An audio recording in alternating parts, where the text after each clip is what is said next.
العابدين والشاكرين أما بعد فأعوذ بالله من الشیطان الرجیم بسم اللہ الرحمن الرحیم۔ حمد و صلاۃ کے بعد حاضرین مسجد، واجب الاحترام امام مسجد حاضہ، صدر مسجد حاضہ، میرے دوست احباب، السلام علیکم ورحمۃ اللہ وبرکاتہ۔ رب العالمین جل جلالہ عمن ولہ کا احسان عظیم ہے اور حضور پرنور سید العالمین محمد الرسول اللہ صلی اللہ تعالی علیہ وآلہ وسلم کا وسیلہ جلیلہ ہے کہ آج نصف شعبان المعظم کی ان مبارک گھڑیوں میں ہم اور آپ اللہ تبارک تعالیٰ کے گھر میں حاضر ہیں۔ اللہ جل مجدہ سے دعا ہے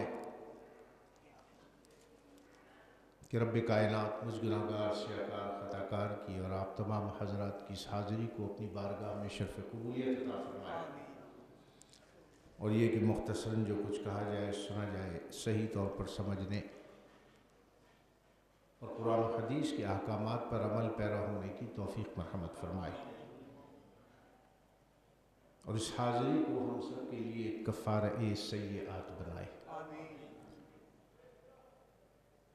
اللہ تبارک تعالیٰ اپنے حبیب حضور پرنور سید العالمین محمد الرسول اللہ صلی اللہ تعالیٰ علیہ وآلہ وسلم سے اتنی محبت فرماتا ہے کہ نبی کریم صلی اللہ تعالیٰ علیہ وآلہ وسلم کے وسیلے سے اور آپ کی نسبت ہونے کی وجہ سے اللہ تبارک تعالیٰ نے آپ کی امت کو جو شرف عطا فرمایا، جو انعامات عطا فرمائے،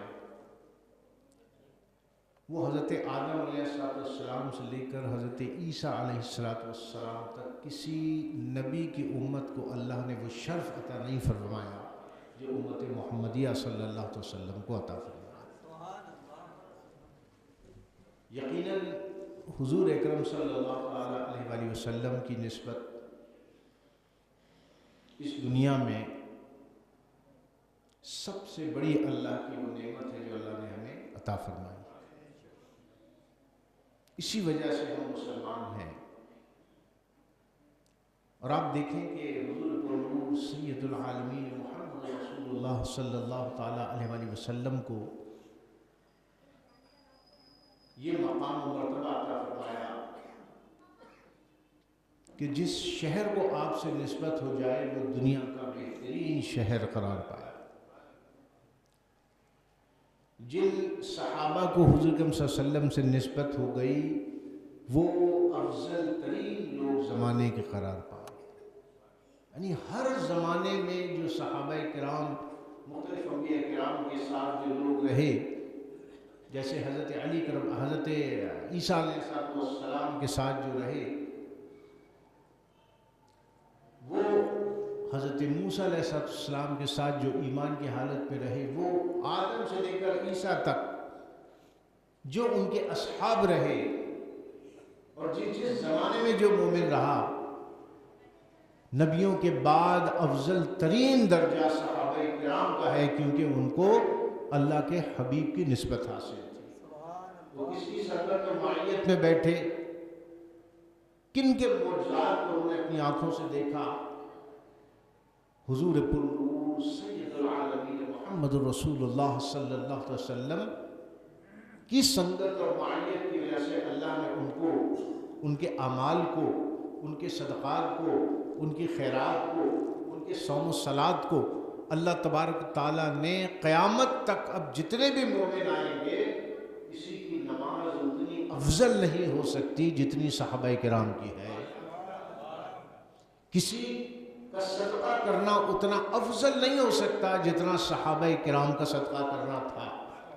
اور جیسے حدیث مبارکہ میں اللہ کے نبی سرکار دو عالم نور مجسم صلی اللہ علیہ وسلم نے ارشاد فرمایا کہ میرا صحابی ایک مٹھی جو اگر اللہ کی راہ میں صدقہ کرتا ہے اور تم احد کے برابر سونے کا پہاڑ اگر صدقہ کر دو تو اس جو ایک مٹھی ہے اس کے اجر اور مقام کو نہیں پہنچ سکتے جو میرے حبیب کے صحابی نے کیا ہے۔ اب ظاہر سی بات ہے، اس میں ان کی نمازوں کا تو ہاتھ نہیں تھا، اس میں ان کی ریاضتوں کا ہاتھ نہیں تھا، اور یہ ہم بار بار آپ کو گوشگزار کراتے ہیں کہ صحابی عمل سے نہیں بنتا بلکہ صحابی نگاہ مصطفیٰ سے بنتا ہے۔ صحابی کو صحابیت کا درجہ جو ملتا ہے وہ نگاہ مصطفیٰ سے ملتا ہے، سنگت اور معیت مصطفیٰ صلی اللہ علیہ وسلم سے ملتا ہے۔ لہذا جو صحابہ کرام کے عمل پر اعتراض کرے اس کو سوچنا چاہیے کہ صحابی تو صحابی اپنے عمل سے بنا ہی نہیں ہے، اس کو نسبت مصطفیٰ صلی اللہ علیہ وسلم حاصل ہے۔ تو لہٰذا اللہ کے نبی سے جن لوگوں کو نسبت ہوئی بالمشافہ جو ملے وہ صحابہ کرام قرار پائے، اور صحابہ کو جنہوں نے دیکھ لیا وہ تابعین قرار پائے، وہ مقرب ہو گئے کیونکہ انہوں نے ان کو دیکھا کہ جنہوں نے اللہ کے حبیب کو دیکھا تھا۔ نسبت مصطفیٰ۔ اب دیکھیں زمین کے جس ٹکڑے پر اللہ کے نبی نے قدم رکھ کے فرما دیا کہ یہ جنت کا ٹکڑا ہے، تو اللہ تبارک و تعالیٰ نے فرمایا محبوب آپ نے جنت بنا دی تو اب یہ جنت کا ٹکڑا ہے، کیونکہ نبی سے نسبت ہو گئی۔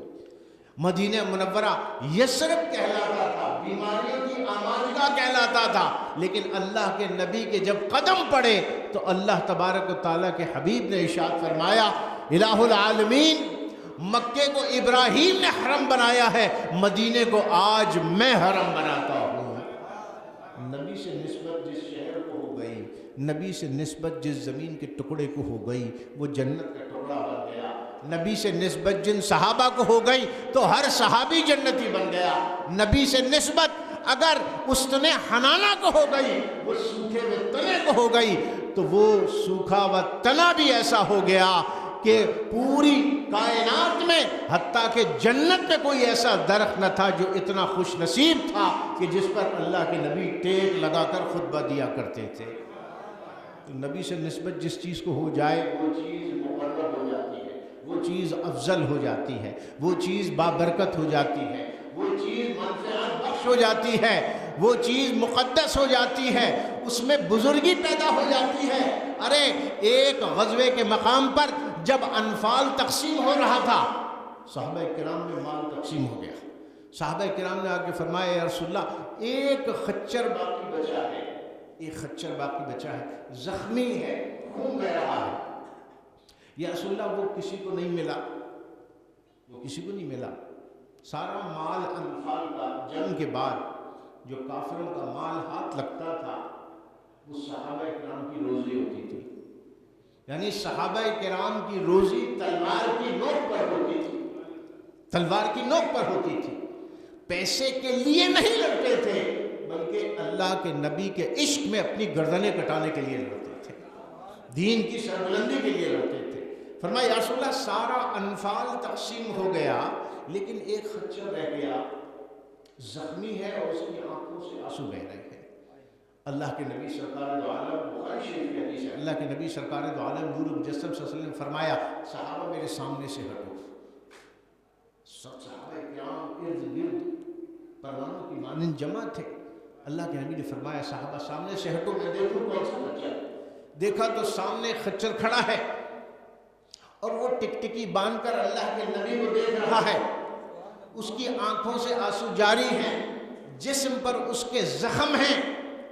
اللہ کے نبی نے اس خچر کو بلایا، یعنی جانور بھی اللہ کے نبی کو جانتے بھی ہیں، پہچانتے بھی ہیں اور نبی کی بات کو سمجھتے بھی ہیں اور نبی کے حکم پر عمل بھی کرتے ہیں۔ خچر کو دیکھا، اشارہ کر کے بلایا، تعالیٰ ہونا یہاں آؤ۔ وہ خچر آیا تو اللہ کے نبی سرکار دو عالم نور مجسم صلی اللہ علیہ وسلم نے اس سے کلام کیا۔ صحابہ کرام نے روایت کیا بخاری شریف کی حدیث کہ اللہ کے نبی نے خچر سے کلام کیا اور صحابہ کرام فرماتے ہیں ہم حیران تھے کہ اللہ کے نبی سوال کرتے عربی میں وہ خچر جواب دیتا۔ جس طرف اٹھ گئی دم میں دم آ گیا۔ اللہ کے نبی جس کو اشارہ کر دے وہ اگر گونگا ہو تو بولنا شروع کر دیتا ہے۔ ایسے موجود ہے اللہ کے نبی کے کہ ایک عورت آئی بتایا یا رسول اللہ میرا بچہ بولتا نہیں ہے، گونگا ہے۔ اللہ کے نبی سرکار دو عالم صلی اللہ علیہ وسلم نے اس کو بلایا اور آپ نے اپنا لعاب دہن جب اس کے منہ میں رکھا اور پوچھا بتا تیرا نام کیا ہے، تو بچہ بول پڑا۔ بچہ بول پڑا، جس کو نبی سے نسبت ہو جائے، جس کو نبی سے نسبت ہو جائے۔ تو فرمایا صحابہ کرام نے ہم حیران ہوئے کہ اللہ کے نبی اس خچر سے کلام کرتے ہیں اور وہ خچر نبی کے سوال کا جواب دیتا۔ اللہ کے نبی نے نام پوچھا اور پوچھا تو کون ہے؟ اب صحابہ کرام روایت کر رہے ہیں، اپنے کانوں سے سن رہے ہیں اس خچر کی بات کو اور بیان فرما رہے ہیں۔ حدیث میں روایت ہو رہا ہے کہ اللہ کے نبی سرکار دو عالم نور مجسم صلی اللہ علیہ وسلم نے پوچھا تو کون ہے؟ تو اس نے کہا یا رسول اللہ میں اس نسل سے ہوں، اس خچر کی نسل سے ہوں جس پر موسیٰ علیہ السلام سواری کیا کرتے تھے۔ خچر نے بتایا اپنا حسب نسب، نبی پوچھے تو خچر بھی اپنا حسب نسب بتا دیتا ہے، کیونکہ پوچھنے والا وہ ہے کہ جس طرف اٹھ گئی دم میں دم آ گیا۔ تو صحابہ کرام نے فرمایا، خچر نے کہا کہ یا رسول اللہ میں اس خچر کی نسل سے ہوں جس خچر پر حضرت موسیٰ علیہ السلام سواری کر کے کوہ طور پر تشریف لے کے جاتے تھے، میں اس کی نسل سے ہوں۔ لیکن یا رسول اللہ میں یہودیوں کے پاس تھا، میں کافروں کے پاس رہا، میں اس نسل سے ہوں۔ جب مجھے پتا چلا کہ اللہ کے آخری نبی دنیا میں تشریف لے آئے، جانور بھی جانتے ہیں کہ اللہ کے نبی تشریف لائے۔ خچر نے کہا کہ جب مجھے پتا چلا کہ اللہ کے آخری نبی تشریف لے آئے ہیں، اس دن سے یا رسول اللہ میرا دل بے چین تھا کہ کاش میں نبی کا دیدار کر لوں، کاش میں نبی کا دیدار کر لوں۔ لہذا یہ یہودی مجھ پر سامان لاد کر لے آئے، لیکن اس سے پہلے میرا عمل یہ ہوتا تھا جب مجھے پتا چلا کہ اللہ کے آخری نبی تشریف لے آئے ہیں اور یہ پتا چلا کہ اللہ کے آخری نبی نے ہجرت بھی کر لی ہے، یہ بخاری شریف کی حدیث بیان کر رہا ہوں، صحیح حدیث بیان کر رہا ہوں۔ کہا کہ یا رسول اللہ جب یہ مجھ پہ سامان لاتے تو میں سامان گرا دیتا، جب یہ مجھے ہکا کے کہیں لے کے جانے کی کوشش کرتے تو میں اڑ جاتا، یہ مجھ پر کوڑے مارتے، یہ میرا کھانا بند کر دیتے۔ یا رسول اللہ میری پیٹھ کو دیکھے زخموں سے چور ہے، کوڑے کے نشان اور زخم ہیں۔ یا رسول اللہ آپ سے ملاقات کے شوق میں چاہتا تھا یہ مجھ سے تنگ آ جائیں اور مجھے آزاد کر دیں۔ یہ تو کام ہی نہیں کرتا خچر، یہ تو چلتا ہی نہیں ہے۔ فرمایا یا رسول اللہ میں سامان گرا دیتا، میں چلتا نہیں، لیکن جب مجھے پتا چلا کہ اللہ کے آخری نبی سے یہ جنگ کرنے جا رہے ہیں تو میں فوراً ٹھیک ہو گیا، مستعد ہو گیا۔ انہوں نے سامان رکھا، میں چلنے لگا، انہوں نے ہکایا، میں چلنے لگا، کیونکہ مجھے یقین تھا کہ اللہ کے نبی سے میری ملاقات ہو جائے گی، میدان جنگ میں ہی صحیح لیکن میں اللہ کے آخری نبی کا دیدار کر لوں گا۔ یا رسول اللہ آپ سے ملاقات کے شوق میں یہاں آیا، یا رسول اللہ آپ کی نگاہ رحمت مجھ پر پڑ گئی، میرے دل کو سکون آ گیا۔ اب یہ خچر گفتگو کر رہا ہے اور صحابہ کرام سن رہے ہیں اور صحابہ کرام روایت فرما رہے ہیں کہ اس کا نام تھا یعفور۔ جب اللہ کے نبی نے پوچھا تیرا نام کیا ہے، اس نے کہا یعفور، یعفور میرا نام۔ فرمایا یا رسول اللہ ایک آخری خواہش ہے، ایک آخری خواہش ہے۔ اللہ کے نبی نے پوچھا کیا چاہتے ہو، تمہیں آزاد کر دیں؟ فرمایا یا رسول اللہ میں تو آپ کی غلامی کے لیے تشریف لایا ہوں، میں تو غلامی کے لیے آیا ہوں یا رسول اللہ، ایک مرتبہ یا رسول اللہ ایک مرتبہ آپ مجھ پر سواری کر لیں، میں اس نسل سے ہوں جس کی خچر کی پیٹھ پر موسیٰ نے سواری کی تھی۔ یا رسول اللہ اگر ایک مرتبہ یہ شرف عطا فرمائیں کہ آپ ان پہ سواری کر لیں تو سمجھیں کہ میری ساری خواہشات پوری ہو جائیں گی۔ اللہ کے نبی نے اس پر ہاتھ پھیرا، اس کی آنکھوں سے آنسو جاری تھے اور اللہ کے نبی نے اس پر سواری فرمائی اور فرمایا ہمارے ساتھ مدینے چلو اور ہمارے ساتھ ہی زندگی گزارو۔ صحابہ کرام فرماتے ہیں وہ خوشی سے مچلنے لگا، وہ مدینہ منورہ اللہ کے نبی اس کو لے آئے، اور صحابہ کرام فرماتے ہیں اللہ کے نبی سے اس کا عشق کا عالم یہ تھا کہ اللہ کے نبی جس صحابی کو گھر سے بلانا چاہتے تھے اس خچر کو بھیجتے تھے، وہ خچر جا کے دروازے پہ اپنا سر مارتا تھا اور صحابہ کرام سمجھ جاتے تھے کہ اللہ کے نبی نے ہمیں بلایا ہے۔ نبی سے نسبت ہوئی تو خچر بھی افضل ہو گیا، نبی سے نسبت ہوئی تو خچر بھی افضل ہو گیا۔ صحابہ کرام فرماتے ہیں کہ جب اللہ کے نبی نے پردہ فرمایا تو اللہ کے نبی کے عشق اور فراق میں اس خچر نے کھانا پینا چھوڑ دیا اور ایک دن ایک کنویں میں چھلانگ لگا کے اس نے اپنی جان دے دی۔ تو نبی سے اگر جانور کو بھی نسبت ہو جائے گی تو وہ بھی افضل ہو جائے گا، نبی سے اگر کسی پرندے کو نسبت ہو جائے گی وہ بھی افضل ہو جائے گا، نبی سے کسی جگہ کو یعنی مکان وہ بھی نبی کی نسبت سے افضل ہے، زمان وہ بھی نبی کی نسبت سے افضل ہے۔ یا تو چیزیں ہیں اس کو آپ مکان لے کر آئیں، جگہ ہو اگر نبی سے نسبت ہے تو افضل ہو گئی، آپ نے دیکھا۔ اسی طرح زمان وہ زمانہ جس زمانے میں ظاہری زمانے میں اللہ کے نبی تشریف لائے زمانوں میں سب سے افضل زمانہ ہے۔ کیوں؟ کیونکہ ان گھڑیوں میں اس دنیا کی ان ساعتوں میں اللہ کے نبی جلوہ فروز تھے ظاہری حیات مبارکہ میں۔ اب آپ اندازہ لگائیے کہ اللہ کے نبی سرکار دو عالم نور مجسم صلی اللہ علیہ وسلم جس چیز کو کہہ دیں یہ میرا ہے اس کا مقام کیا ہوگا۔ خچر کو فرمایا اب تم ہمارے ہو تو تمام صحابہ کرام اس کا عزت اور اکرام کرنے لگے، یعنی وہ خچر صحابی خچر تھا، نبی کی نسبت مل گئی۔ زمان و مکان کو اگر فضیلت ہے تو نبی کی نسبت سے ہے، نبی جس کو کہتے میرا ہے تو پھر آپ اس کا مقام کا اندازہ کریں گے کہ کیا اس کا مقام ہوگا۔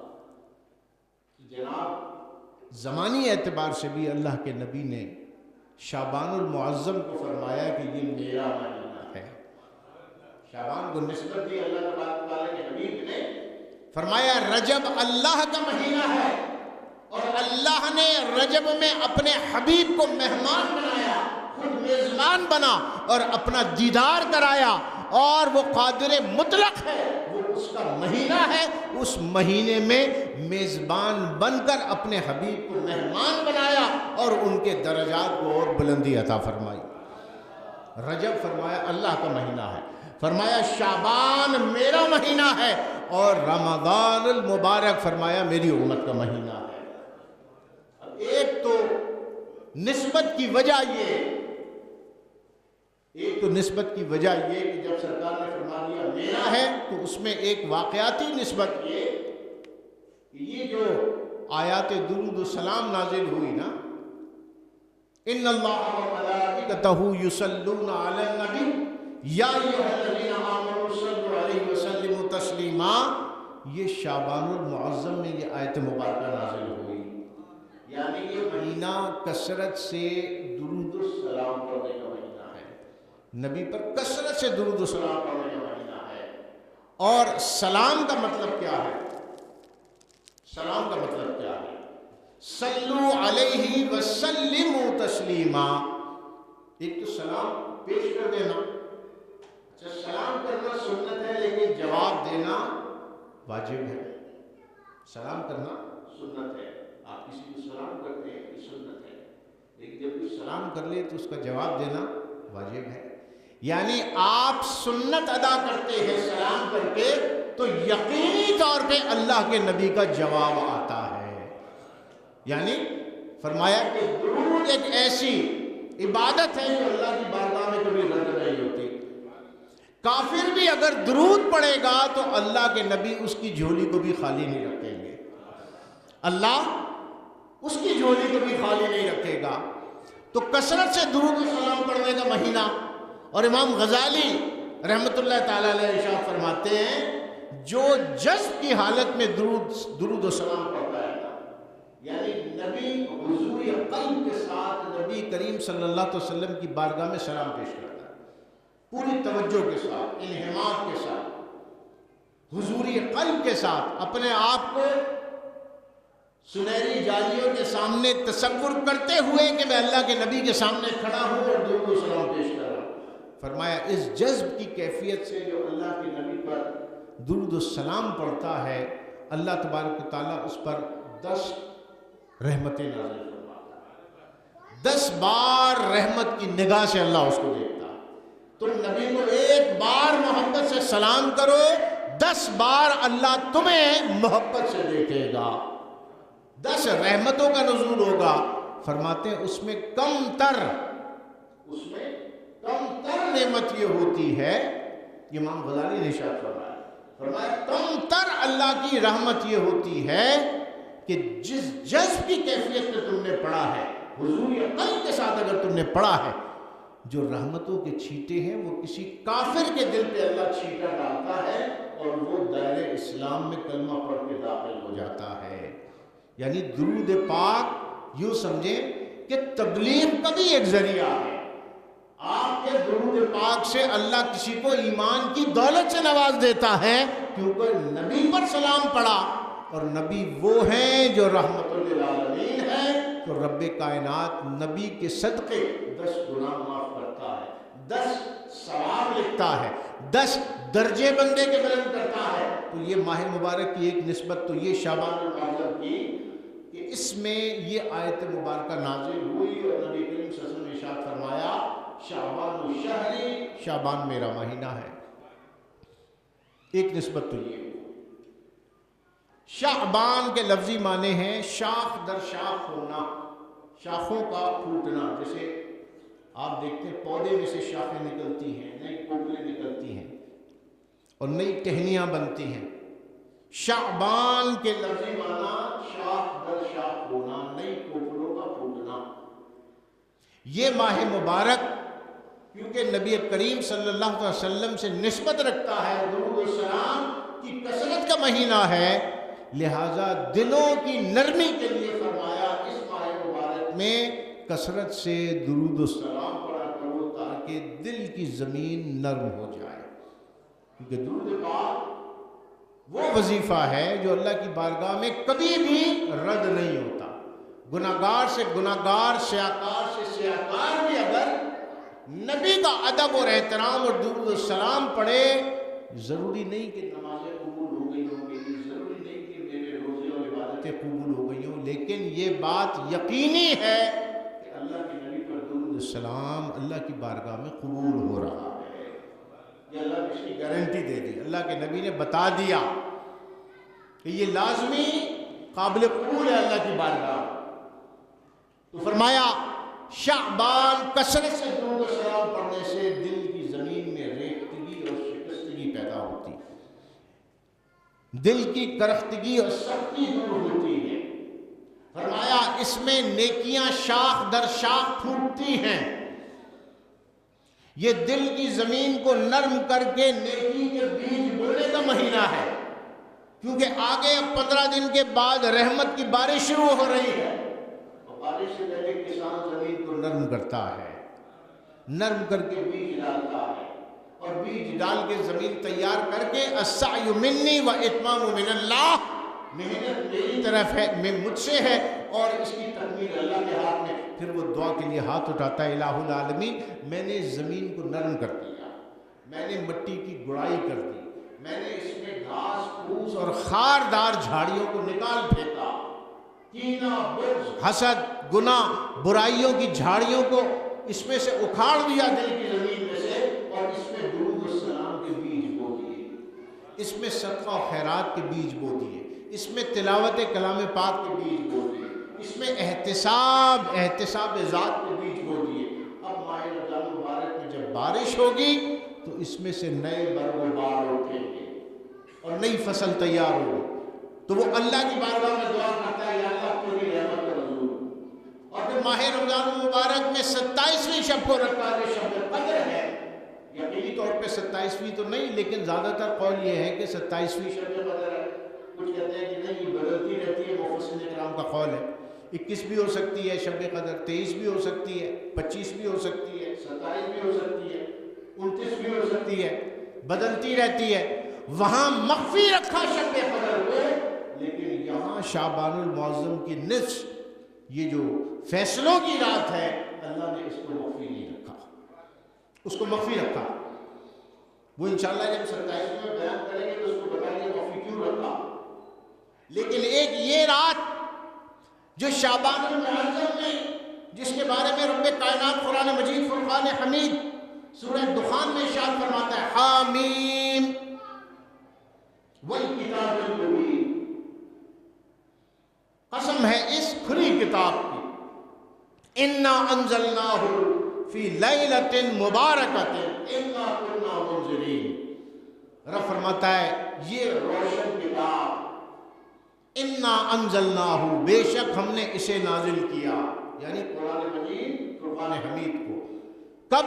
فی لیلۃ مبارکہ، لیلۃ المبارکہ کو، جس کو ہم شب براءت کہہ دیتے ہیں، کیونکہ براءت کے معنی ہے نجات حاصل کرنا، خلاصی پا لینا، کیونکہ اس رات بخششیں کی جاتی ہیں تو اس کو براءت کہہ دیتے ہیں، نجات کی رات۔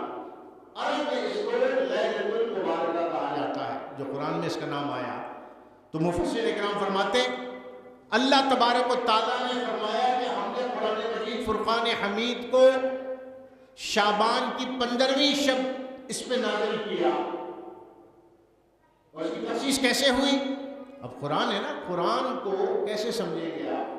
سب سے پہلے قرآن کو سمجھنے کا اصول یہ ہے کہ تفسیر القرآن بالقرآن، قرآن کی تفسیر قرآن سے ہو۔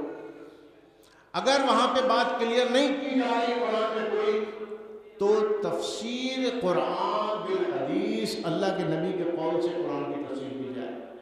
سب سے افضل تفسیر جو ہے قرآن سے قرآن کی تفسیر۔ دوسرے نمبر پر سب سے افضل تفسیر قرآن کی تفسیر اللہ کے نبی کے قول سے، اللہ کے نبی جب کھول کر بیان فرما دے وہ سب سے افضل تفسیر ہوگی۔ ایسا ہی ہوگا۔ اب آج کا مولوی کہے اس سے مراد یہ نہیں ہے وہ نہیں ہے، آپ یہ بتائیں مولوی کی مانیں گے یا اللہ کے نبی کی مانیں گے؟ اللہ کے نبی کی مانیں گے۔ اللہ کے نبی نے فرمایا۔ اچھا کون کون سی حدیث کی کتابوں میں فرمایا؟ ترمذی میں، صحاح شامل، صحیح حدیث میں، صحاح کی حدیث ہے اس میں بھی شامل، ابن ماجہ نے، بہقی نے۔ راوی کون؟ حضرت عائشہ صدیقہ رضی اللہ تعالی عنہا، ثقہ راوی۔ دوسرے راوی کون؟ حضرت علی کرم اللہ وجل کریم، ثقہ راوی۔ تیسرے کون؟ حضرت عبداللہ ابن عباس، ملکین کے نام بھی۔ 40 محققین نے ثابت کیا 40 احادیث کی کتابوں سے کہ لیلۃ المبارکہ سے مراد 15ویں نصف شعبان ہے۔ اب آج کا کوئی مولوی کہ نہیں اس سے مراد یہ نہیں ہے، تو آپ بتائیں کس کی مانیں گے؟ آپ ان کی مانیں گے جو صحابہ کرام ہیں، ان کی مانیں گے جو اللہ کے نبی نے ارشاد فرمایا۔ فرمایا رب نے کہ ہم نے اس کلام کو نازل کیا لیلۃ المبارکہ، اس لیلۃ المبارکہ میں، یعنی لوح محفوظ سے آسمان دنیا پر اس کا نزول ہو گیا، اور آسمان دنیا سے شب قدر میں شروع ہوا اور 23.5 سال کے عرصے تک اس کا نزول ہوتا رہا۔ ماہ رمضان مبارک میں شروع ہوا اور ماہ رمضان مبارک کی شب قدر میں اس کا نزول قلب مصطفی پر مکمل ہو گیا، جو تطبیق ہو گئی کہ شب قدر میں بھی جو کہا نا انا انزلناہ فی لیلۃ القدر۔ کچھ مفسرین نے کہا یہاں لیلۃ المبارکہ سے مراد لیلۃ القدر ہی ہے، لیکن حدیث اب کیا بتا رہی ہے اس کو بھی دیکھیں، انہوں نے اس کو ترجیح دی، اور وہ کیا ہے؟ حضرت عائشہ صدیقہ رضی اللہ تعالیٰ عنہ ارشاد فرمایا۔ پہلے میں آیت مکمل کروں۔ رب نے فرمایا ہم نے اس کتاب کو نازل کیا 15ویں شب، شعبان کی 15ویں شب، جس کو لیلۃ المبارکہ کہتے ہیں۔ انا کنا منذرین، بے شک ہم ڈر سنانے والے ہیں۔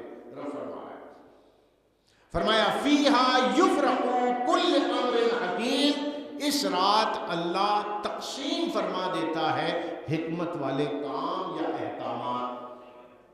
اس رات کو اللہ حکمت والے احکامات کو نافذ فرما دیتا ہے، تقسیم کر دیتا ہے۔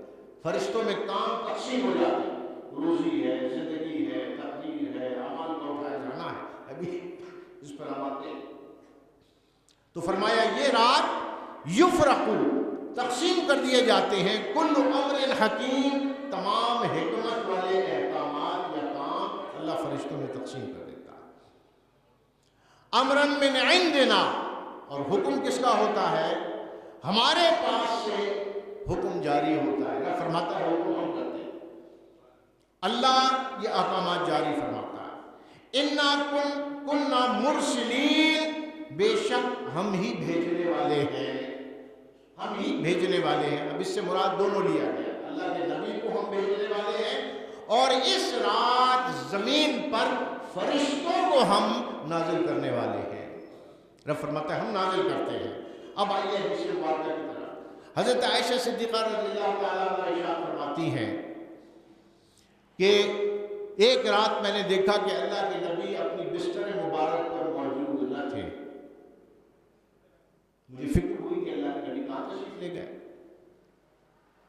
اب اس وقت جو حجرہ انور تھا، آج جہاں اللہ کے نبی سرکار دو عالم نور مجسم صلی اللہ علیہ وسلم کا روضہ انور ہے، وہی حضرت عائشہ صدیقہ رضی اللہ تعالیٰ عنہ کا حجرہ مبارکہ تھا۔ اور مسجد نبی اتنی ہے اندر کی جتنی بنی ہوئی ہے، جنہوں نے دیکھا ہے گئے ہیں، جو نہیں گئے اللہ ان کو بھی لے کر جائے، جو گئے ہیں اللہ بار بار ان کو بھی مدینہ منورہ دکھائے۔ چھوٹی سی مسجد نبی تھی، اور اسی میں دروازے امہات المومنین کے تھے، اور اس رات سرکار دو عالم نور مجسم صلی اللہ علیہ وسلم حضرت عائشہ صدیقہ رضی اللہ تعالیٰ عنہ کے حجرہ انور میں تھے۔ لیکن آپ فرماتی ہے میری آنکھ کھلی تو میں نے دیکھا اللہ کے نبی موجود نہیں ہے۔ میں حجرے سے باہر نکلی، تلاش کیا۔ کیسے تلاش کیا؟ فرماتی ہے جس جس راستے سے اللہ کے نبی کی خوشبو آتی گئی وہاں وہاں میرے قدم بڑھتے چلے گئے۔ یعنی اللہ کے نبی جس راہ سے گزر جاتے تھے وہ راہ کافی دیر تک مہکتی رہتی تھی۔ ذات مصطفیٰ کی بات کیا ہے کہ آپ جس راہ سے گزرتے وہ راہ مہک جاتی اور لوگ سمجھ جاتے کہ یہاں سے محمد رسول اللہ گزرے ہیں۔ اب رات کا وقت تھا، سب سو رہے تھے، 14ویں کا چاند تھا، 15ویں کی رات تھی۔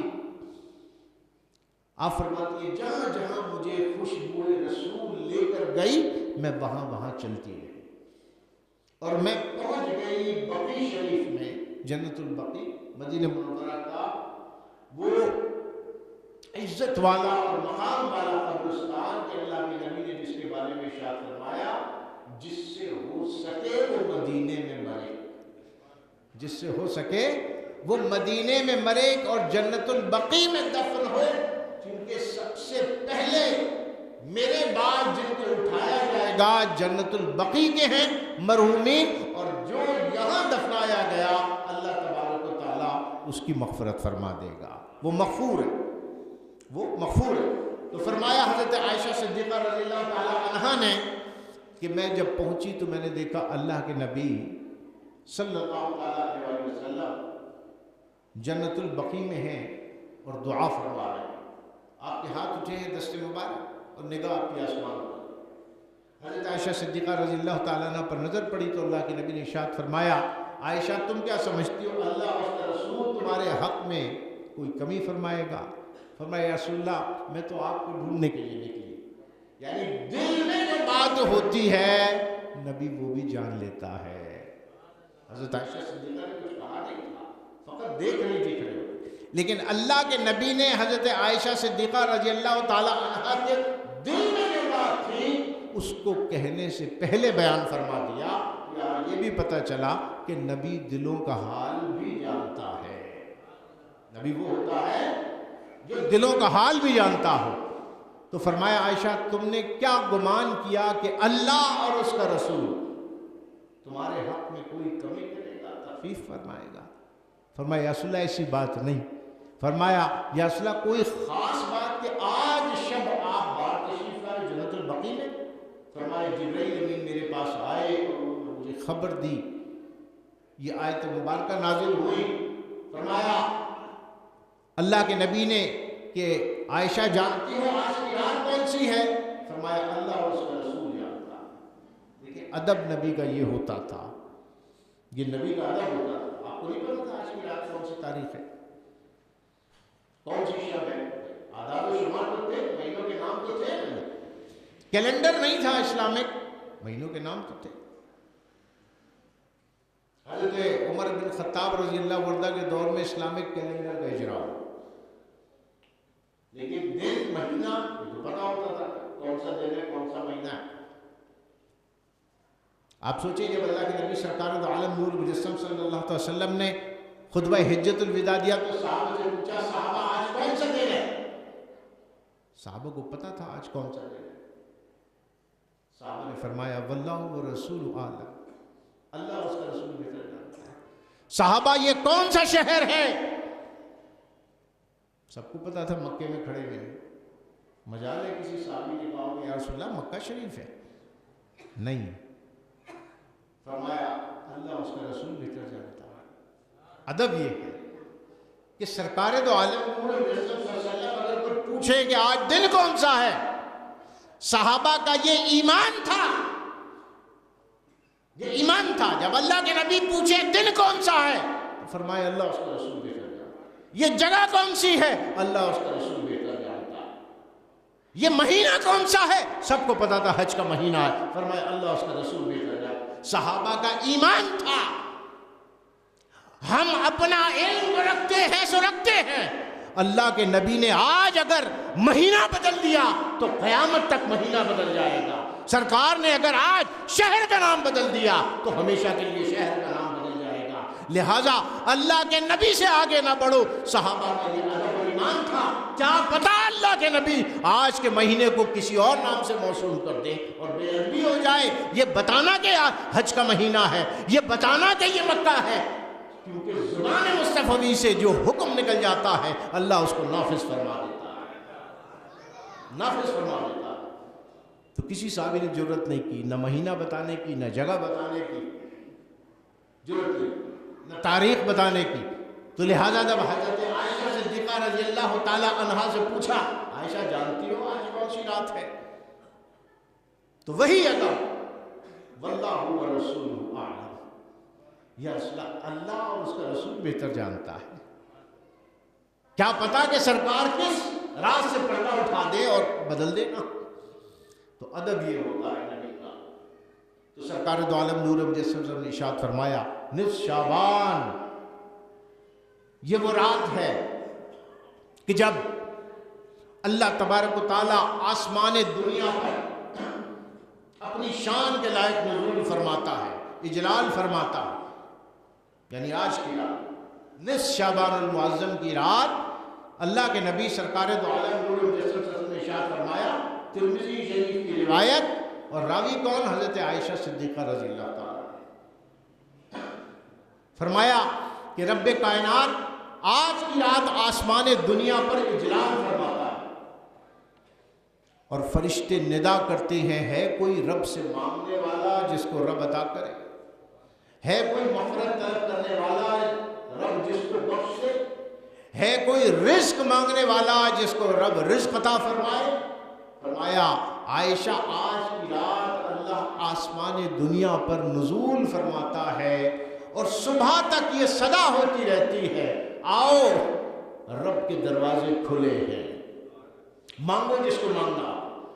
تمہاری جھولیاں چھوٹی پڑ جائیں گی، تمہاری خواہشات محدود ہیں، رب کی عطا لامحدود ہے. فرمایا ہے کوئی مانگنے والا؟ سب کے دروازے بند ہو جاتے ہیں. رات کو وزیر اعظم کو بھی بند ہو جاتا ہے، صدر کو بھی بند ہو جاتا ہے، سب کے دروازے بند ہو جاتے ہیں، لیکن رب کائنات کے دروازے کھلے رہتے ہیں. بالخصوص آج کی رات فرمایا اللہ آسمان دنیا پر اجلال فرماتا ہے اور صبح تک کی نگاہ ہوتی ہے.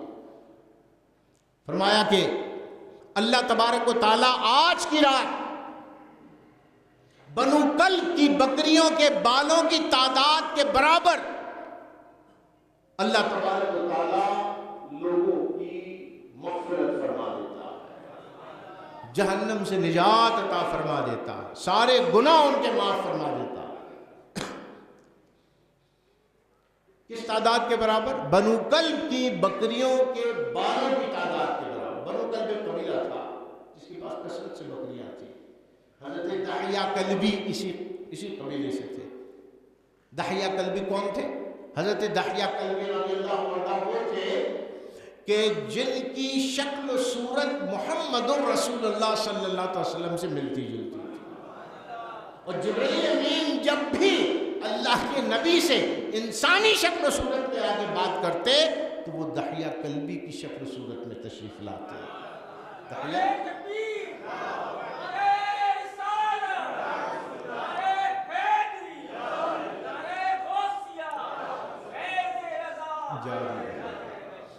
تو حضرت دحیہ کلبی رضی اللہ عنہ حضور پرنور سید العالمین محمد رسول اللہ صلی اللہ علیہ وسلم کی چہرے سے مشابہت رکھتے تھے. اور جبرائیل امین جب انسانی شکل میں حضرت فاطمۃ الزہراء رضی اللہ تعالیٰ عنہ کے گھر تشریف لاتے، کبھی سرکار دو عالم نور مجسم صلی اللہ علیہ وسلم کے دولت خانے پر تشریف لاتے، تو جبرائیل امین دحیہ کلبی کی شکل و صورت میں آتے. یعنی جبرائیل امین نے بھی اس چہرے کا انتخاب کیا جس چہرے کی مشابہت مصطفیٰ سے ہے. جبرائیل امین سے کہ نبی سے محبت جو ہے آپ یہ دیکھیں. تو خیر دحیہ کلبی، کلب کے معنی ہے کتا، عربی میں کلب کتے کو کہتے ہیں. اب اس میں ایک وجہ تسمیہ بنو کلب یوں بھی ہو سکتی ہے کہ کثرت سے بکریاں تھیں اور بکریوں کو ہٹانے اور بکریوں کو چرانے کے لیے ان کے پاس کثیر تعداد میں کتے تھے جو رکھے جاتے ہیں بکریوں بھیڑوں کے ساتھ ٹرین کیے ہوئے کتے. تو ایک یہ بھی وجہ تسمیہ ہو سکتی ہے. تو فرمایا اللہ تبارک و تعالیٰ بنو کلب کی بکریاں عرب میں مشہور تھے کہ سب سے زیادہ بکریاں ان کے پاس اور ان کے بال بہت ہوتے تھے. اب ایک بکری کے بال کوئی نہیں گن سکتا جناب کہ کتنے بال ہوتے ہیں. اور یہاں بھی تعداد کی کثرت کی طرف اشارہ ہے، یعنی بے شمار اللہ تبارک و تعالیٰ مغفرت فرماتا ہے، بے شمار گناہگاروں کے گناہوں کو معاف فرما دیتا ہے.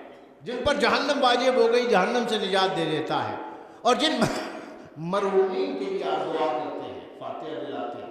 آج کے دن فاتحہ ہوتی ہے ہمارے مرحومین کی فاتحہ ہوتی ہے. بہرحال یہ کہنا غلط ہے کہ مرحومین کی عید ہوتی ہے، یہ تو لوگوں نے وہی بات بنا لی ہے. لیکن ایصال ثواب. اب دیکھیں نبی کریم صلی اللہ علیہ وسلم قبرستان تشریف لے گئے بقیع شریف. حضرت عائشہ صدیقہ رضی اللہ تعالیٰ عنہ روایت فرما رہی ہیں ترمذی میں. کہاں تشریف لے کر گئے رات کو؟ بقیع شریف میں. تو بتائیے کہ نبی کا اس رات قبرستان جانا ثابت نہیں ہوا، پھر آپ کیوں روکتے ہیں قبرستان نہ جائیں؟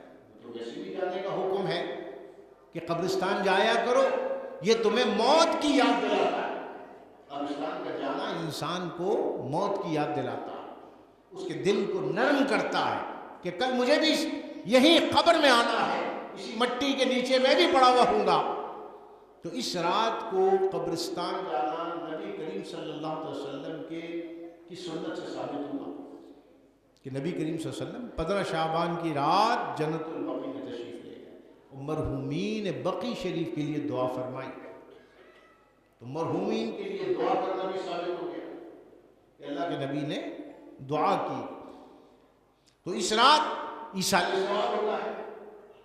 اور مرحومین بالخصوص ایسی راتوں میں، ویسے تو ہر جمعرات کو مرحومین کی ارواح آتی ہیں گھروں پر اور آ کے ندا کرتی ہیں. امام جلال الدین سیوطی نے شرح الصدور میں اور امام قلیوبی نے اپنی کتاب القلیوبی میں نقل فرمائی یہ روایت کہ مرحومین کی جو ارواح ہیں وہ اپنے گھر جن پر عذاب نہیں ہو رہا ہوتا ان کو ان کے گھر جانے کی اجازت ہوتی ہے تاکہ اپنے گھر والوں کو دیکھیں. اگر کچھ ایصال نہیں کیا ہوتا تو وہ ندا کرتی ہیں کہ ہے کوئی ہمیں کچھ ایصال کرنے والا. آپ یہاں جس چیز پر فاتحہ دلاتے ہیں، لوگوں کو کھلاتے ہیں یا ان کے نام پر نظر و نیاز کرتے ہیں، ایک روایت کے مطابق وہی چیز اللہ ان کو وہاں ان کی قبروں میں رزق کے طور پر پہنچا دیتا ہے. فرشتوں کے ذریعے پہنچا دی جاتی ہیں وہ چیزیں. امام قلیوبی نے بہت ساری روایات کو جمع کیا ہے، کیونکہ میرا موضوع یہ نہیں ہے تو میں اس کی طوالت کی وجہ سے اس طرف نہیں جاؤں گا. تو مرحومین کے لیے ایصال ثواب ہوتا ہے، قبرستان جاتے ہیں، زیارت قبور کرتے ہیں، فاتحہ خوانی ہوتی ہے. اب وہاں پہ اگربتیاں جلانا، شمع جلانا یہ نہیں کرنا چاہیے، یہ منع ہے شریعت۔ آگ جلانے والے کام کہ اگربتی قبر کے اوپر جلا کے رکھ دی، کوئی تیل کا چراغ وہ جلا کے قبر پہ رکھ دیا۔ پہلے کے لوگ یہ کرتے تھے روشنی کے لیے، قبر کے اوپر رکھنا منع ہے۔ اب تو ماشاءاللہ لائٹیں وائٹیں لگی ہوئی ہوتی ہیں، تو لہٰذا اگربتی لگانا قبر کے اوپر اور قبر کے اوپر چراغ رکھ کے جلانا یہ منع ہے، شریعت نے اس کو منع کیا۔ آگ سے دور رکھو۔ سرکار دو عالم حضور صلی اللہ علیہ وسلم نے ارشاد فرمایا مردے کی قبر پر اگر تم پیر رکھتے ہو تو اس کو ایسے ہی تکلیف ہوتی ہے جیسے کسی جو حالت حیات جب وہ زندہ ہو اور اس کے پیر پر تم چڑھ جاؤ جیسے اس کو تکلیف ہوتی ہے، ویسے قبر میں بھی اس کو تکلیف ہوتی ہے۔ آگ والی چیز کو قبر کے قریب لے جانا منع ہے۔ تو لوگ جاتے ہیں، جا کے فاتحہ خوانی کرتے ہیں، پھول پتیاں ڈال دیتے ہیں، کیونکہ اللہ کے نبی نے شاخ توڑ کے ڈالی اور فرمایا جب تک یہ ہری رہے گی اللہ کی تسبیح کرتے ہیں۔ یہ بھی اللہ کے نبی نے ہمیں بتا دیا نا، غیب کی خبر دینے والے نبی نے ہمیں بتا دیا، ورنہ ہمیں کیا پتا تھا۔ انسان تو سمجھتا ہے کہ ٹہنی اگر درخت سے ٹوٹی تو ختم ہو گئی، لیکن اللہ کے نبی سرکار دو عالم نور مجسم صلی اللہ تعالی وسلم کی سماعت پہ لاکھوں سلام، اللہ کے نبی ارشاد فرماتے ہیں جو چیز، جو پتھر، جو کنکر، جو لکڑی، جو درخت، جو پتا، جو پھل، جو پرندہ، حتیٰ کہ سورج اور چاند جب اللہ کی تسبیح پیش کرتے ہیں تو ان کو میں اپنے کانوں سے سن رہا ہوتا ہوں۔ نبی کا مقام یہ کہ نبی اس تسبیح کو اپنے گوش مبارک سے سن رہے ہوتے ہیں۔ فرمایا جب سورج سجدہ ریز ہوتا ہے اللہ کی بارگاہ میں، روز جب غروب ہو کے سجدہ کرتا ہے، میں اس سجدے کو دیکھ بھی رہا ہوتا ہوں اور سجدے کی آواز کو اپنے کانوں سے سن بھی رہا ہوتا ہوں۔ غیب دار رسول تو وہ پھول پتیاں ڈال دیتے ہیں، یہ ڈالی جا سکتی ہیں لیکن اس میں اسراف نہ کریں کہ ہزاروں روپے کی پھول پتیاں لے جا کے ڈال دی، میں کسی غریب کو کھانا کھلا دو، اس مرحوم کی طرف سے ایصال ثواب کر دو آپ، تو اس میں اسراف منع ہے۔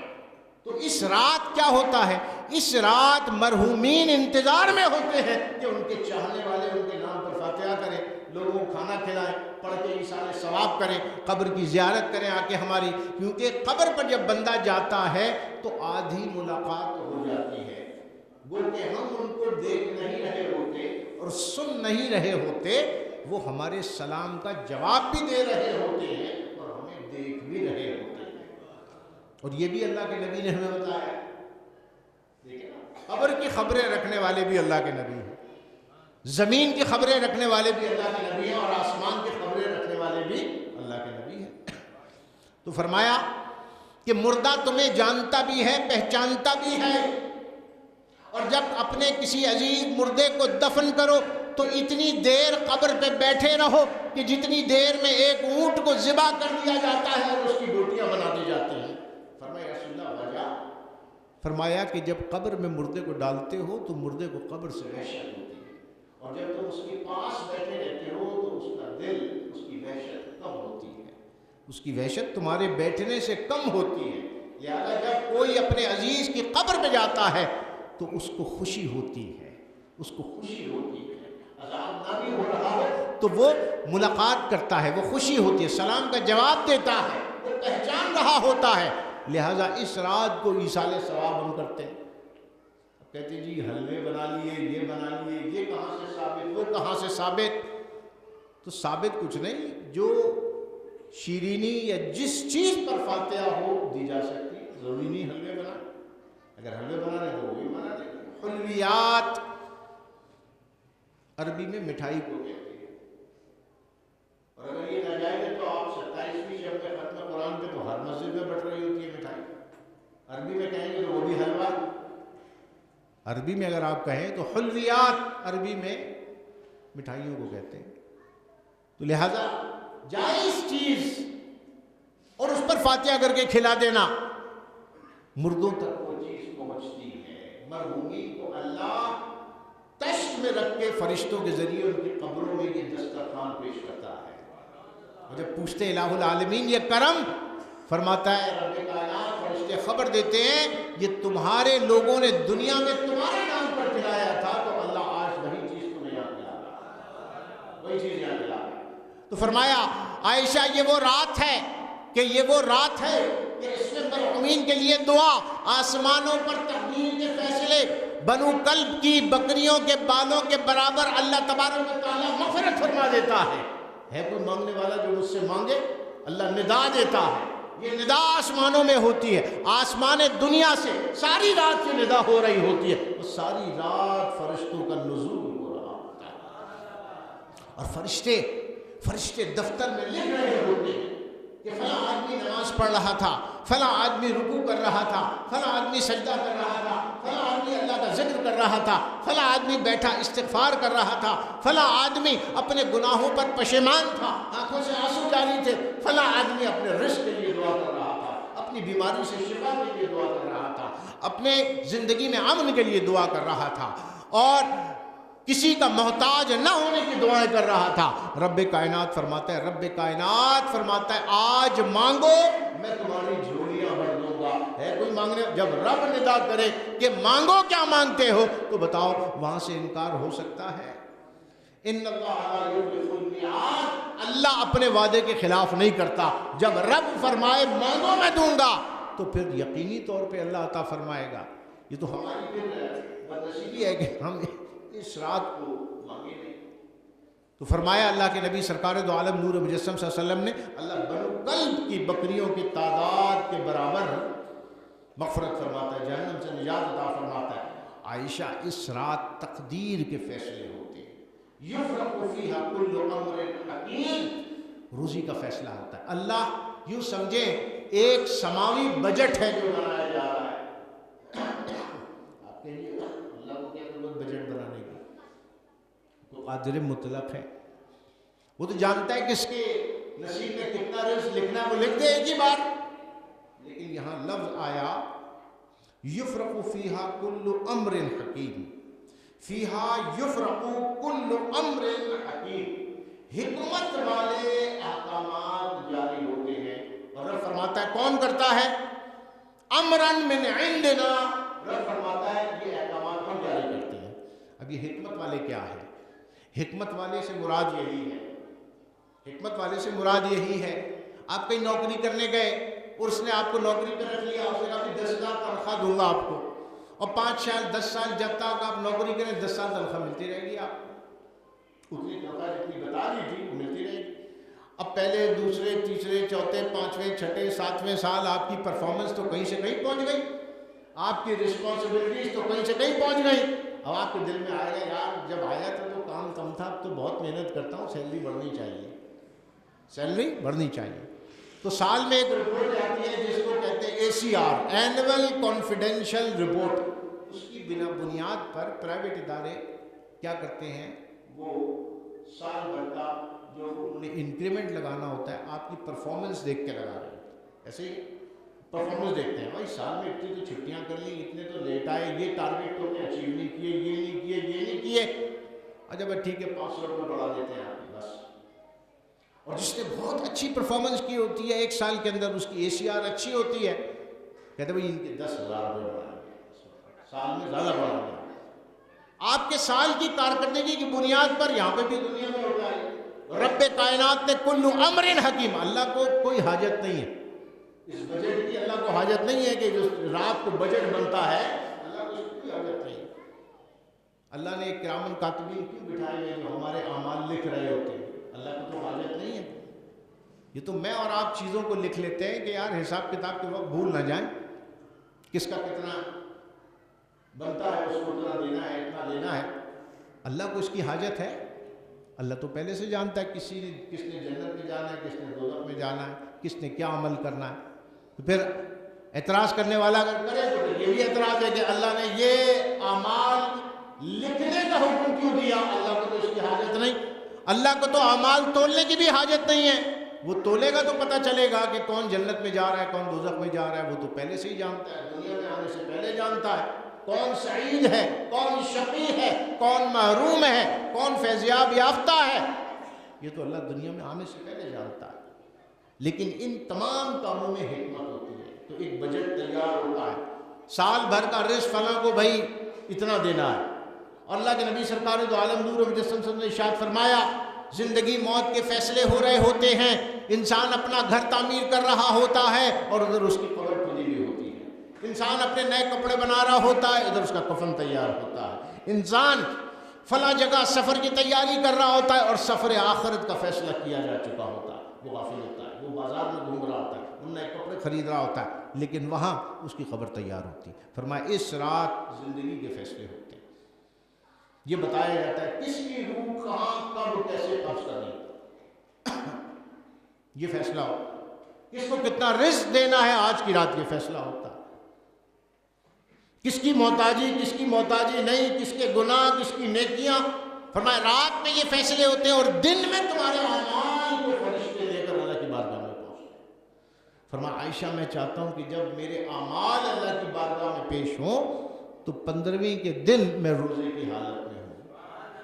ابھی کہتے ہیں کہ کوئی روزہ نہیں ہے، لوگوں نے بنا لیا، ارے بھائی تو سنت سے ثابت ہے، یہ تو حدیث مبارکہ سے ثابت ہے کہ اللہ کے نبی نے ارشاد فرمایا۔ حضرت علی کرم اللہ وجہ الکریم، حضرت عبداللہ ابن عباس رضی اللہ عنہ، امام باقی نے بھی اس کو نقل کیا، امام احمد بن حنبل نے بھی نقل کیا، مسند ابی شیبہ نے بھی اس کو نقل کیا، بہت ساری المستدرک میں بھی اس پہ نقل، بہت ساری کتب حدیث میں یہ روایات موجود ہیں۔ فرمایا میں چاہتا ہوں جب دن کے وقت میرے اعمال اللہ کی بارگاہ میں پیش ہو تو میں روزے کی حالت میں۔ تو فرمایا رات کو عبادت کرو، اللہ سے مانگو، مغفرت طلب کرو۔ فرشتے اتر رہے ہیں اور لوگ کھیل کود میں لگے ہوئے ہوتے ہیں، لوگ کھیل کود میں لگے ہوئے ہوتے ہیں۔ تو اللہ کا شکر ہے کہ یہ پٹاخوں والا معاملہ اس سے جان چھوٹی، ورنہ یاد ہوگا وہ لوگ جو قرآن بیٹھے ہوئے ہیں کہ بھائی بیان کرنا اور رات کو مسجد میں عبادت کرنا مشکل ہو جاتا تھا، اس قدر پٹاخے اور اس قدر دھماکے یہ کر دیے جاتے تھے۔ تو اللہ کے فرشتے رحمتیں لے کر نازل ہو رہے ہوتے ہیں اور بندے کا لکھ رہے ہوتے ہیں، وہ تحفہ لے کر آتے ہیں، اللہ کی مغفرت، اللہ کی رحمت لے کر نازل ہو رہے ہوتے ہیں اور انسان کھیل کود میں لگا ہوا ہوتا ہے۔ تو فرمایا آج کی رات عبادت کرو، دوسرے دن روزہ رکھو۔ اب اللہ کو بجٹ کی کیا ضرورت ہے؟ کل امر حکیم، سال بھر کی پرفارمنس اللہ دیکھے، سال بھر کے اعمال جا رہے ہیں، 15 شعبان کو سال بھر کے اعمال جا رہے ہیں جو سال بھر کیے تھے۔ اب سال بھر اعمال پر رپورٹ پہنچنے سے پہلے دیکھو اللہ نے اس رات کو ظاہر کر دیا، اس رات کو ظاہر کر دیا تاکہ ایسا نہ ہو کہ میری امت کے اعمال رب کی بارگاہ میں پیش ہو رہے ہیں اور امت کو پتہ ہی نہ ہو کہ آج کی رات اتنے بڑے فیصلے ہو رہے ہیں۔ تو اللہ اس کے حبیب نے اس رات کو ظاہر فرما دیا، ظاہر فرما دیا۔ شب قدر کو مخفی کیوں رکھا؟ اس رات کو ظاہر کرنے میں حکمت یہ تھی کہ جب زندگی کا فیصلہ ہو رہا ہے، جب رزق کے فیصلے ہو رہے ہیں، جب اعمال کا حساب کتاب اور اعمال نامے پیش کیے جا رہے ہیں، تو میرا امتی غافل نہ رہے۔ غیب بتانے والے رسول نے بتا دیا کہ آج کی رات جاگ کے گزارو، کچھ دیر اللہ کی عبادت کرو، کچھ دیر رب کی بارگاہ میں بیٹھو، صبح تک یہ معاملہ جاری و ساری رہتا ہے کہ فرشتے اتر رہے ہوتے ہیں اور مغفرت اللہ تبارک و تعالیٰ تقسیم فرما رہا ہوتا ہے۔ تو اللہ کے حبیب نے نہیں چاہا کہ میری امت کی دنیا میں رزق کا معاملہ ہو، زندگی کی برکت کا معاملہ ہو، کسی کی محتاجی کا معاملہ ہو، بیماری آزاری کا معاملہ ہو، یا اخروی اعمال پر ان کا جو نتیجہ قیامت میں نکلنا ہے، ظاہر سی بات ہے زندگی کے اعمال کی بنیاد پہ نکلنا ہے، تو اس رات کو مخفی نہ رکھا تاکہ امت آج کی رات کے فضائل، برکتوں اور فائدوں سے محروم نہ رہ جائے۔ اور نسبت دی اس ماہ مبارک کو کس سے؟ اپنے آپ سے۔ فرمایا میرا مہینہ ہے۔ کیوں فرمایا؟ ایک تو وہ تھی وجہ جو میں نے بتائی، ان اللہ وملائکتہ یصلون علی النبی، وہ والی آیت اتری، ایک تو وجہ نبی نے فرمایا میرا مہینہ ہے۔ اس میں کیا بات ہے بھائی؟ اس میں بات یہ ہے کہ جہاں کہیں اللہ تبارک و تعالیٰ نوازنے کی بات کرتا ہے امت کی اور امت کے حساب کتاب کی بات آتی ہے، بھائی روز محشر کیا ہوگا؟ بھائی دیکھیں روز محشر یہ ہوگا کہ آدم سے عیسیٰ تک عالم انسانیت ہر نبی کے پاس جائے، وہ کہے گی اللہ کی بارگاہ میں ہماری سفارش کر دیں، کہیں اذهبوا الی غیری، اذهبوا الی غیری۔ آج اللہ کی بارگاہ میں کوئی نہیں بول سکتا، آج اللہ کا جلال اتنا ہے کسی کی مجال نہیں کہ اللہ کے سامنے کوئی کچھ بول سکے۔ ہم نبی ہیں، آدم عیسیٰ، موسیٰ، ادریس، ابراہیم، بڑے بڑے اولو العزم انبیاء کرام ہوں گے، لیکن سب فرمائیں گے اذهبوا الی غیری. آج کا دن اللہ کی بارگاہ میں بولنے کی ضرورت نہیں ہے ہم یہ نہیں کر سکتے. ہر ایک اپنی خطا کو یاد کرے گا. ہر نبی سے کوئی نہ کوئی خطا ہوئی، گناہ نہیں کہہ رہا ہے، خطا. آدم علیہ السلام فرمائیں گے میں نے تو جنت کا پھل کھا لیا تھا، اللہ نے منع کیا تھا مجھے، آج میں کس منہ سے رب کی بارگاہ میں سوال کروں؟ مجھے تو اپنے اس خطا کے اوپر ہے کہ کہیں اس پر پکڑنا ہو جائے. آج موسیٰ علیہ السلام موسیٰ کہیں گے میں نے تو آدمی کو موسیٰ مارا تھا، مار دیا تھا، مجھ سے تو قتل ہو چکا. عمدن نہیں تھا لیکن خطا تو ہوئی. یونس علیہ السلام کے پاس جائیں گے، یونس علیہ السلام فرمائیں گے میں تو اللہ کی اجازت کے بغیر قوم کو چھوڑ کے چلا گیا تھا. 40 دن اللہ نے مچھلی کے پیٹ میں مجھے رکھا، اللہ کی ناراضگی تھی. آج میں رب کے سامنے کیسے بات کروں؟ مجھے تو اپنی وہ خطا یاد آ رہی ہے. کل مخلوق میں اگر کوئی ذات ہوگی کہ جس کی کوئی نہ خطا ہو، نہ نسیان ہو، نہ گناہ ہو، وہ ذات مصطفیٰ صلی اللہ علیہ وسلم.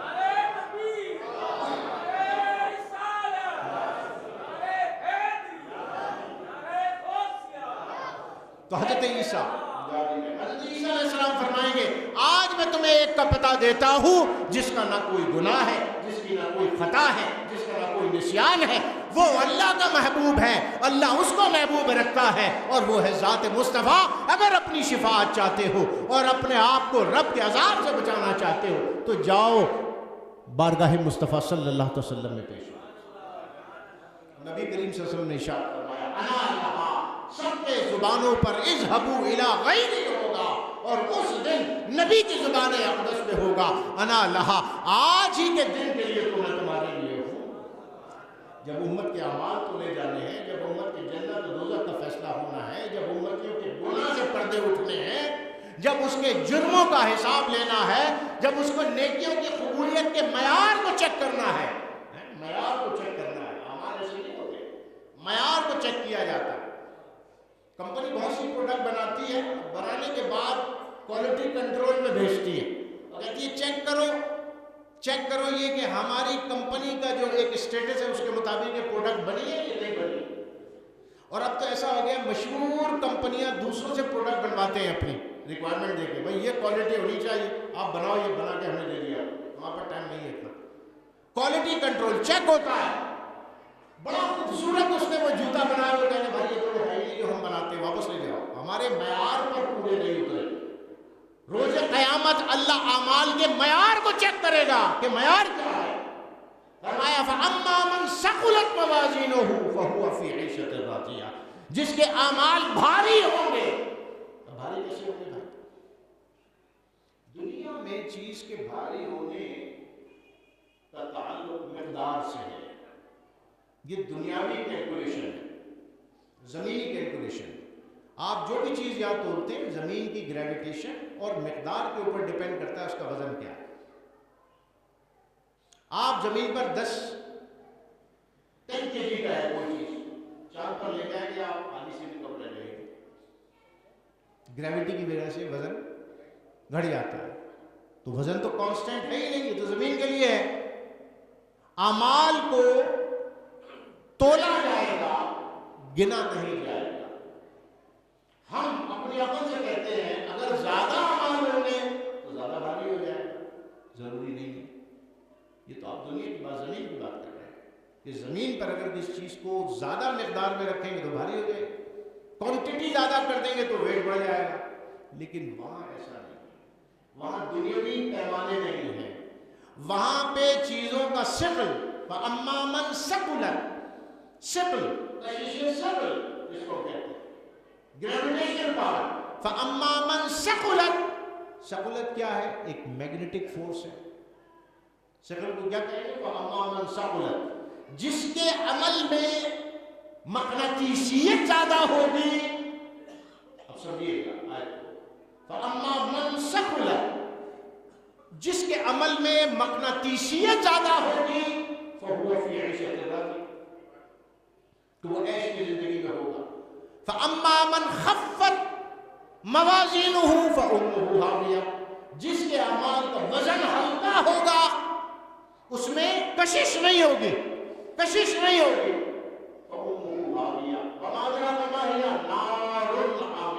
بھڑکتی ہوئی آگ ہے اس کا ٹھکانہ۔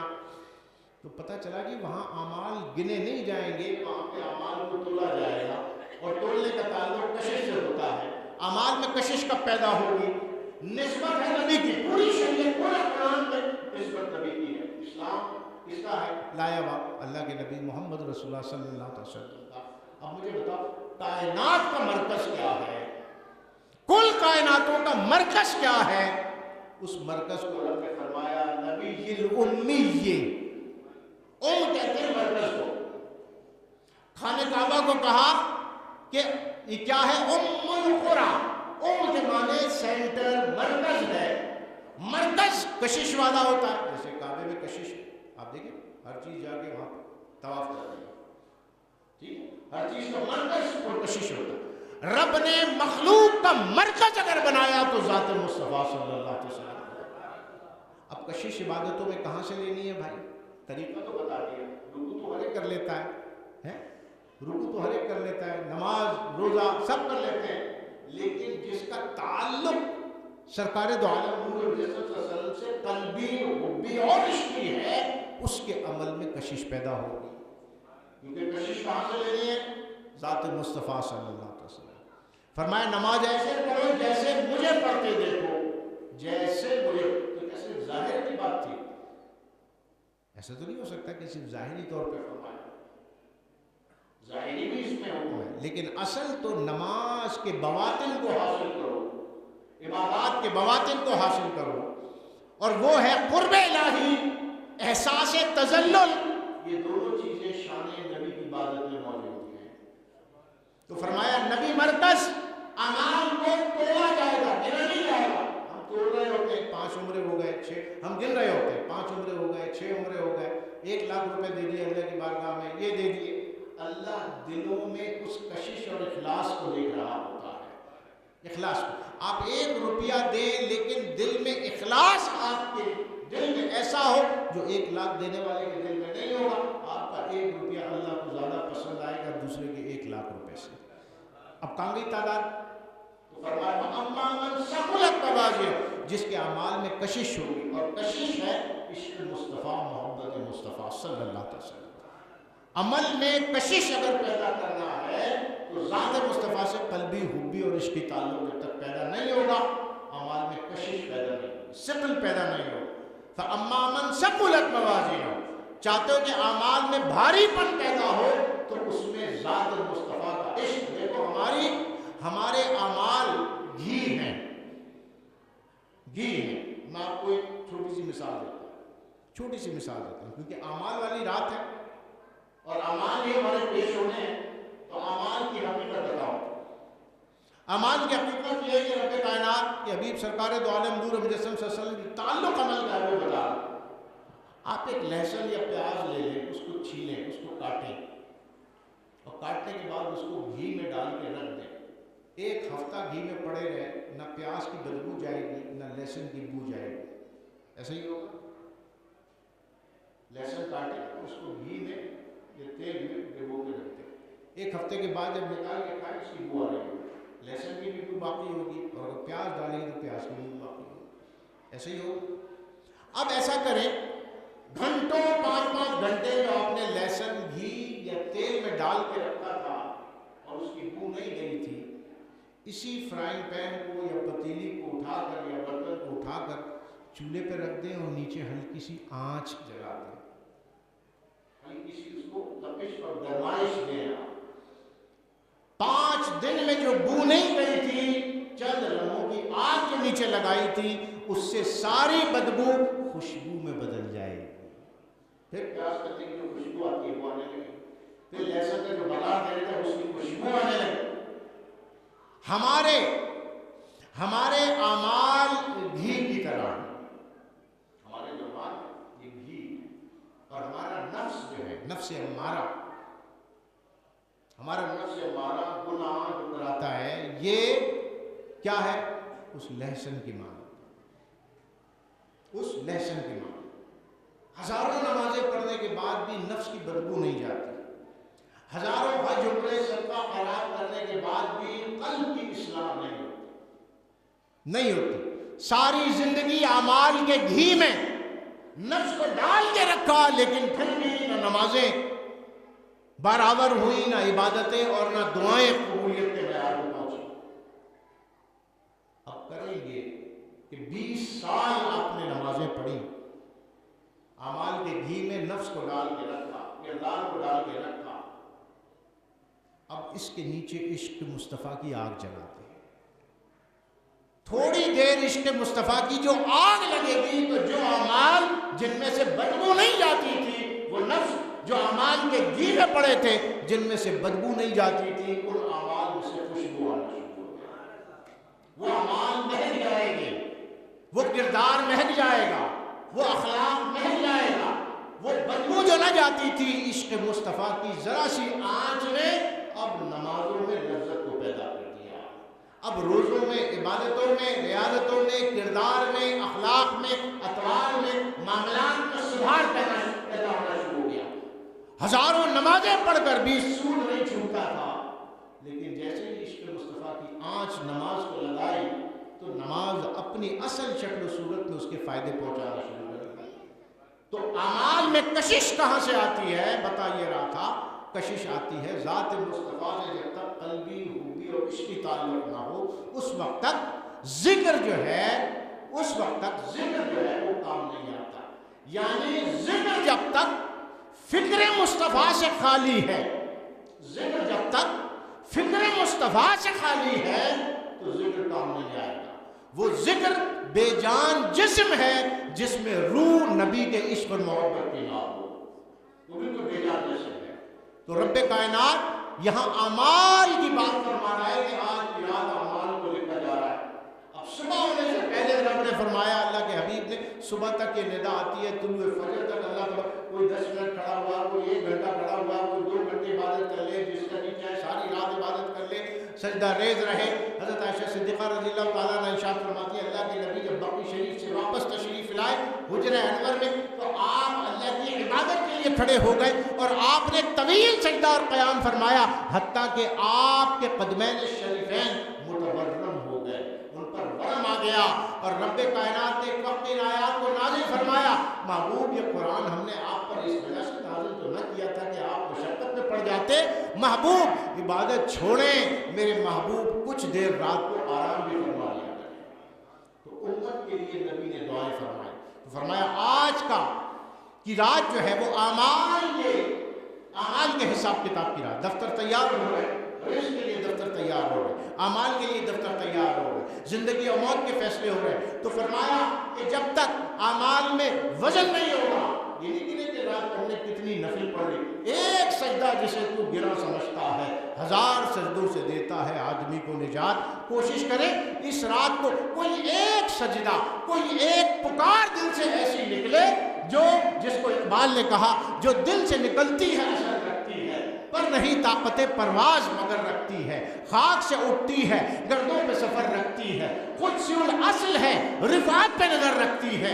ایک پکار دل سے آج ایسی نکلے جو واقعتاً رب کی رحمت کو جوڑ دے اور اللہ کی رحمتوں کی برسات ہم پر شروع ہو جائے، اس کی مغفرتوں کی برسات ہم پر شروع ہو جائے. آپ ایسا ایک سجدہ کر لیں جو ساری رات کی عبادت پر بھاری ہو، تو وہ سجدہ در حقیقت کیا ہوگا؟ من ثقلت، وہ کشش والا سجدہ ہوگا، وہ جذب والا سجدہ ہوگا، وہ پکار رب کی ایسی ہوگی. احساس گناہ جب تک پیدا نہ ہو نیکی کام نہیں آتی. جب تک گناہ کی خواہش دل سے نہ نکل جائے اس وقت تک نیکیاں اپنا اثر نہیں دکھاتی. اللہ کے نبی کے سامنے، صحابہ کرام کے سامنے ایک شخص آیا، خانہ کعبہ کے پردے کو پکڑ کے زاروں قطار روتا رہا، اللہ سے مغفرت کی دعائیں مانگتا رہا. صحابہ کرام نے اس کو گڑ گڑا کے جب دیکھا کہ اتنا گڑ گڑا کے وہ دعائیں کر رہا ہے، اللہ سے مغفرت طلب کر رہا ہے، اور خانہ کعبہ کے پردے کو پکڑ کے صحابہ کرام نے اللہ کے نبی سے یہ دریافت فرمایا، یا رسول اللہ، اللہ کا اس کو بخش نہ دے گا؟ اللہ کے نبی جو دلوں کا حال جانتے ہیں، جو امتی کے دل میں گزرنے والے خیال سے بھی واقف ہیں، ہمارے ظاہر سے بھی واقف ہیں، ہمارے باطن سے بھی واقف ہیں، ہماری نیتوں سے بھی واقف ہیں. اللہ کے نبی نے یہی فرمایا نا، صحابہ صفوں کو سیدھا رکھو، نہ تمہارا رکوع اور سجود مجھ پر مخفی ہے، نہ تمہارا خشوع اور خضوع مجھ پر مخفی ہے۔ خشوع اور خضوع کا تعلق دل سے ہوتا ہے، خشوع اور خضوع کا تعلق نیت سے ہوتا ہے، رکوع اور سجود کا تعلق ظاہر سے ہوتا ہے۔ اللہ کے نبی نے فرمایا، رسول نے فرمایا صحابہ اللہ اس کو کبھی نہیں بخشے گا۔ رسول اللہ حتیم میں ہے، غلاف بابا پکڑ کے رو رہا ہے، اللہ اس کو معاف نہیں فرمائے گا۔ فرمایا جب تک اس کے دل میں گناہ کی خواہش باقی ہے اللہ اس کی توبہ قبول نہیں کرے گا۔ تو توبہ کریں آج کی رات۔ فرمایا مشرک کو نہیں بخشا جائے گا، کینہ پرور کو نہیں بخشا جائے گا، زانی کو نہیں بخشا جائے گا، عادی شرابی کو نہیں بخشا جائے گا، اور جو قطع رحمی کرے اس کو نہیں بخشا جائے گا، جو بھائی سے منہ موڑ کے چل دے، جو رشتوں کو ختم کرنے والا، اس کو آج کی رات نہیں بخشا جائے۔ فرمایا محروم رہتے ہیں اللہ یہ کہ سچے دل سے توبۃ النصوح یہ نہ کر لیں۔ یہ ہے توبۃ النصوح جس کی یہ تین طویل باتیں کہ جب تک دل میں گناہ سے نفرت نہ ہو اور آئندہ نہ کرنے کا سچا پکا عہد نہ ہو اللہ توبہ قبول نہیں فرماتا۔ نہیں فرماتا یہ نہیں کہ میں زیادتی کرتا رہوں اور کہوں کہ اب تک جو ہو گئی وہ معاف کر دیں، کل کل دیکھیں گے، موڈ خراب ہو گیا تو اللہ پھر ہو جائے گا مجھ سے۔ نہیں، دل میں اس گناہ کو برا جانے، اور ہم لوگوں کا معاملہ الٹ ہو گیا، ہم نے اپنی نیکیوں کو یقینی کر لیا ہے، سرٹیفائی کر لیا ہے، ایکسیپٹڈ سمجھ لیا ہے، اور اپنے گناہ کو ہم نے ضمنی سمجھ لیا ہے، یہ تو معاف ہو جائے گا۔ ہم گناہ کر کے بھول جاتے ہیں اور نیکی کر کے ساری زندگی یاد رکھتے ہیں، حالانکہ گناہ یقینی ہے۔ امام غزالی فرماتے ہیں گناہ یقینی ہے، فکر تجھے جو گناہ کیے ہیں اس کی ہونی چاہیے، نیکی یقینی نہیں ہے کہ پتہ نہیں قبول ہوئی بھی ہے یا نہیں، یہ تو اوپر جا کے پتہ چلے گا۔ ہمارا معاملہ الٹا ہو گیا، نماز پڑھ کے چوڑے ہو جاتے ہیں کہ یار یہ تو پڑھ لی ہو گئی قبول، اور گناہ کر کے کہتے ہیں وہ اللہ معاف کرنے والا ہے، وہ بڑا غفور الرحیم ہے۔ گناہ پر ہم یہ امید لگائے بیٹھے کہ معاف ہو جائے، اور نیکی پر یہ یقین کامل ہے کہ میری ہی نیکی قبول ہو رہی ہے، باقی کسی کی نہیں ہو رہی، میں سب سے اچھا ہوں۔ یہ خود پسندی، یہ انائیت، یہ تکبر، جب تک اعمال میں سے یہ چیزیں نکال کے نہ پھینک دو اس وقت تک اللہ عمل